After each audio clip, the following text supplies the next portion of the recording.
I'm Scott Layton, and this our fourth and final episode in this limited series that started out asking the question, a person needs a certain standard of living to survive, and another one to prosper. Where are you? And we've discovered that for most of you, your quality of life has and continues to diminish, right? So here's the sad truth many won't want to admit, and let me know in the comments if you agree. We were made losers in life compared to the rich in a game we were meant to lose, and were probably never told the rules. In fact, many of us were taught to fail. It's not fair, and something needs to be done about it. Reasons like this and everything I've talked about in the past 3 episodes are why I'm a Democratic Socialist. Because frankly, it's the only economic and political model and system that would solve the systemic and deeply rooted rot that we face today. And frankly, the only way to save our democracy. Let's call it the second New Deal, but a lot wider and deeper than the first. Because making one person lose so that another succeeds isn't any way to run a culture, society, or nation. And the disparities only cost us more money, as I've talked about in the other episodes. In essence, democratic socialism means that the government and the people believe that the government has a responsibility to its citizens' prosperity and happiness. Democratic socialism is rooted in a simple moral claim. No one should have to suffer for others to succeed. It's not about punishing the wealthy, it's about creating systems where human dignity isn't negotiable.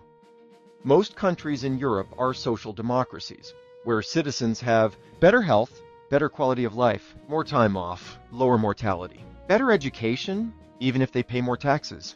But is there a cost for happiness? We don't have to reinvent the wheel. Most countries that care about their people have already figured some of this out. Let's take Sweden. Yeah, taxes are higher, but so is trust. Life expectancy, higher. Infant mortality, lower. Quality of life, stronger across the board. People don't live in constant fear that one illness, one layoff, one broken car will end them. And before anyone says, but that's Sweden, ask yourself, why not us? Why can't a country as wealthy, as powerful, as resource-rich as the US ensure housing, food, education, and healthcare for its people? We're already paying the cost. It just doesn't show up on a tax bill. It shows up in overdoses, suicides, broken families, burnout, and shortened lives. I asked earlier, where are you? But maybe that's not the real question. Maybe the real question is, what does it mean to live, not just survive? And who gets to decide what a decent life looks like? That's not just economics. That's philosophy. That's morality. That's democracy. If most of the world can answer that question with dignity and care, maybe it's time we started listening. If we can all just finally get along and actually work together for our own political and economic interests, we can tell the government what we want. What do you want, America? Tell me in the comments below.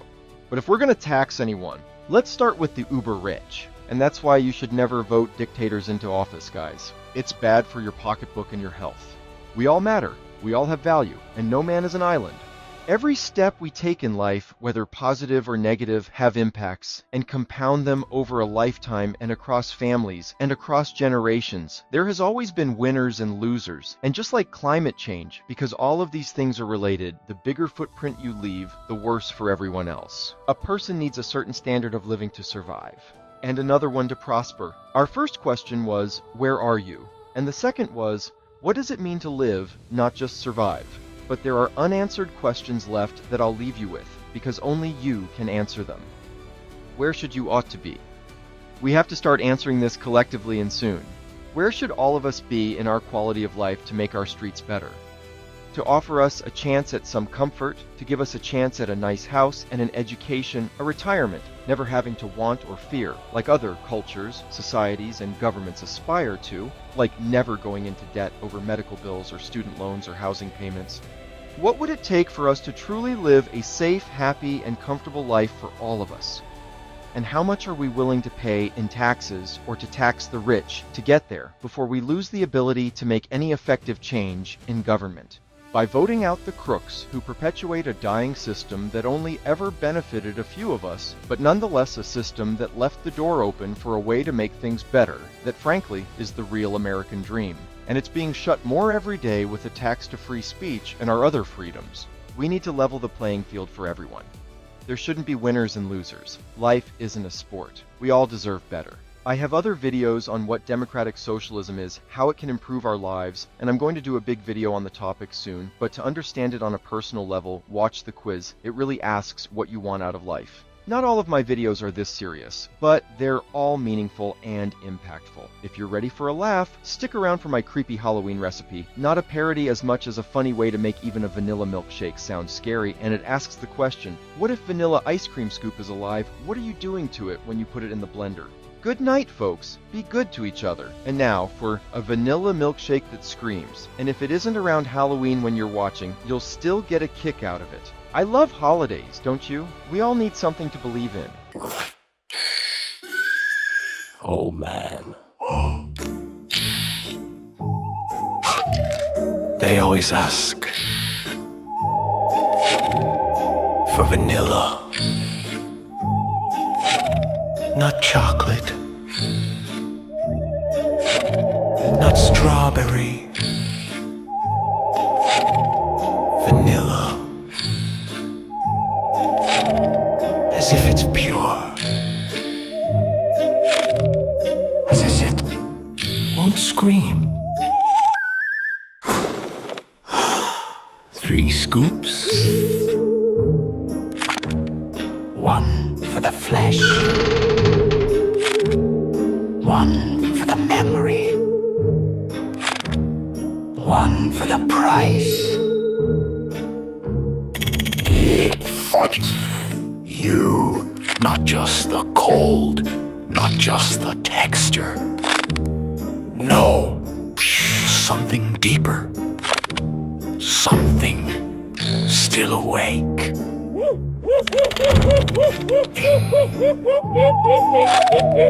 Then the milk, white as rock, thin as denial.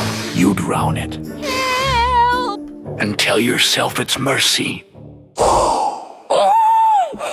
Vanilla. Smells like childhood.